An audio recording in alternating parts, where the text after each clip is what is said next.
Hey y'all, I'm Shayna and I'm back with another review. This is for Married to Medicine Season 10, Episode 3, Pamper Party Crasher. Let's go ahead and get into it really quickly. If you enjoyed the video, please don't hesitate to like, comment on the video, share with your friends, and subscribe. It will help your girl out a ton. Okay, so we finally get to start off an episode with Dr. Simone and Dr. Jackie having lunch. I feel like I haven't seen that in a while, and I just said last review that I missed it, so I'm glad to see them back together again. It's giving, original episodes feels, early season feels. Dr. Jackie discusses that she had a patient who came in, a married woman. She thought she had a yeast infection.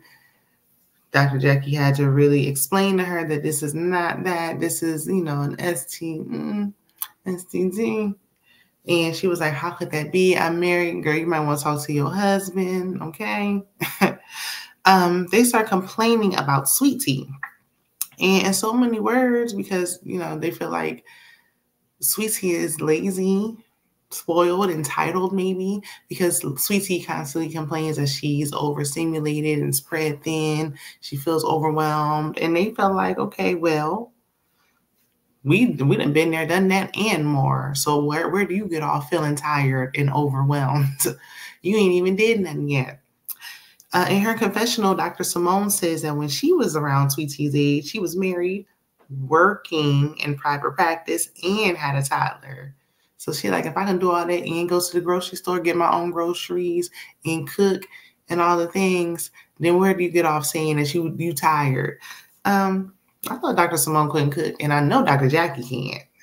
So I don't, just because that's what worked for you, that's what worked for you. Because they were saying, oh, she needs a personal assistant to help her groceries. I think she probably needs some Instacart or maybe some DoorDash. She can order some groceries. And I'm all for a life of convenience. Listen, I was a single mother at an early age, and I still am, unfortunately, okay? It's not easy doing all the things. So if somebody wants it, life gets overwhelming, especially for a woman. She's just scratching the surface. She went from being a single woman. Now she's about to be someone's wife. And then she'll be looking to try to be someone's mother. So that is not easy. And it shouldn't be like, oh, well, the ancestors before me and the women before me did so much more. And they had all the burden on their back. And so should I. No, it's like, how can we make it easier? Because I know how hard it was. And I don't want the next woman to have to go through it. Go ahead on. Sweet Tea, enlighten your load. If Instacart will help you feel more relieved, do it. So, yeah, Simone later on, she gave me that same, I feel like I struggled, you should too. She was giving me that all episode a little bit. Y'all let me know what y'all think in the comments. Okay, so Heavenly and Sweet Tea are in the next scene. They meet for dinner. Sweet Tea has on the cowboy hats, or as Dr. Heavenly likes to call it, a sombrero. I said, girl, what? But also, Sweet Tea, why are you walking around with that hat on? Where'd you think I was going? Okay. So I feel like Heavenly trying to get Letitia good and drunk so she can get all in her business. She's ordering all these shots after shots after shots, so she can get Sweet Tea to open up and loosen up and tell everything. Sweet Tea just so naive and gullible. She fall for the okie doke, honey. But come to find out, Sweet Tea does have a wedding planner. I thought last episode that she didn't. So she does have someone helping her. That goes to show just how stressful this can be, especially when you put it on for other people. Because it seems like it's more a show for everyone else in these cameras. Me, I would have been like, you know what, let's just elope and call it a day at this point. Heavenly feels like her wig is sliding back. Girl, it is. It always is. The nerve out of all people to try to start a beauty supply store. Anywho, Sweet Tea says that, she like, I got my own money. I don't need no man. I love her because she got her own, okay? However, Dr. G is paying for everything. He's basically paying all the bills, and he sometimes throws that up in her face. And again, it's giving us deja vu. We already heard it all before with Miss Quad. Sweet Tea said Qua was right about a few things. Girl, we know. And let us know you watched the show without letting us know you watched the show. So apparently he staged something like a break-in. Let me know if I heard it right. He staged a break-in because she's always forgetting to lock the door and he wanted to teach her a lesson. And she like, you don't teach me no lesson. I'm not your child. Now, why I think he did do the most with that. Girl, why you can't remember to lock your door? Where were you living at before that you were just able to leave your door open and unlocked? Okay, I would be a little irritated if I was him as well. We see flashbacks of Quad saying all the same things that Letitia's saying now. The money isn't everything and all that. I said it last week and I'm going to say it again. If you think it's stressful now, if and when a baby does come, baby, ooh-wee. Girl, just think about what you're doing now. They are married now. So if a baby comes, just think how stressful you felt with that wedding planning. It's going to be on 1,000 with a baby, okay? He going to be like, I paid for everything. I don't need to change no diapers. I don't need to I'm not doing all that. I paid for everything, okay? That's your job. Even though you got a full-time job, it's your job. Because a lot of people think when you work from home, you just at home chilling free. Listen, I do more work at home than I did when I worked in the office. I feel more strapped to my desk working from home than I ever did working outside of the home. So Simone and Cecil and their sons go out for dinner. Their sons are now 24 and 20, and they're both in college doing their thing. These boys, they want their parents to pay for apartments for them and all that. I wouldn't even fathom asking if my parents could pay for an apartment for me. So, okay. Cecil and Simone are not on the same page. Simone said they never are. They're not on the same page, the same book, nothing. I think it's clear that Simone is the one that's like the breadwinner here and paying for most things. And she's like, I gotta pay for that. I don't want to pay. Y'all think this is a endless bank that you can just get money whenever you want. Child. Cecil's like, oh, well, we can't do this, we can't do that. If she's the main one footing the bill, I can see why she's frustrated. It's always the one who ain't paying for nothing that got the most to say. Listen, she said they're coddling their boys. And that they are. A lot of these boys, because then they're going to have these high expectations on these women that they going to marry in the future. I just feel like, okay, you're more flexible with your sons and all that. Sweet Tea is not too much older than your 24-year-old, and you don't give her this grace. I'm just saying, hard on Sweet Tea, easy on the baby boys. So Heavenly and Alora are cooking spaghetti in their kitchen, and Heavenly was like, "Oh yeah, this is how you cook for your husband. You got, you got to make sure you put something in it." And Alora was like, "What you mean put something in it?" There's an old saying, we know what they put in it, and I think that is gross. Like, y'all let me know if your grandma ever told y'all what to put in it. I don't know if that little technique works, if it hooks them in like it's supposed to. Alora, don't put nothing in it, girl. Just cook. And if he meant to be there, he's going to be there, okay?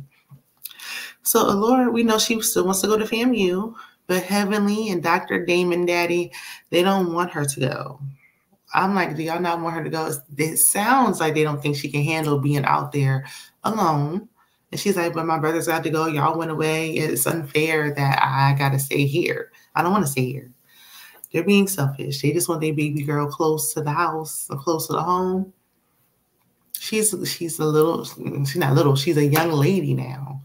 She's getting to be a grown woman. She's going to be on her own. Eventually, she's going to have her own family and husband she got to rely on. You just got to trust that she did the right thing. So Dr. Eugene takes his sons out and, he's like, we need to spend more time together. One of them jokes that he just want to spend more time because he's lonely. And he's like, no, but y'all was up under y'all mama and y'all getting older now. So now it's time that we can hang. He asked if they had any questions from the other day when they had the talk that they didn't want to ask in front of Toya. And I thought that was nice. But again, can we stop having these conversations in front of these cameras? I think I would rather have the conversation in front of Toya than in front of the camera if I was one of those boys. They asked about menstrual cycles and he explained. That was about it. So now it's time for the bachelor and bachelorette parties, and we know the scenes are all intertwined. So I'm going to talk about them as they go. Heavenly walks into the bachelorette party that Toya is hosting. I think it's like in a hotel room or something of that nature. We got the gentlemen there in their boxers ready to pamper the women. Heavenly talking about, she walk in, get off me. I'm married. Ooh, don't touch me. My son your age. No, don't know. What's these rose petals? Child, she the first one getting a massage. Talking about, wow, ooh, girl, be quiet, okay? So everyone's walking in their lingerie, looking good. Over at the bachelor party, Curtis is in attendance. We ain't seen him yet, but the first time we see him is at a bachelor party. What a shocker. Dr. Jackie, you might be book smart, but honey, I don't know what you was thinking when you picked this man, okay? You got you one, girl. He been MIA, but he first in line, talking, chatterbox, all in the camera. Can't wait. First one on the party bus. He moving Dr. G out the way. He want to get on the party bus first. He want to get to that strip club, okay?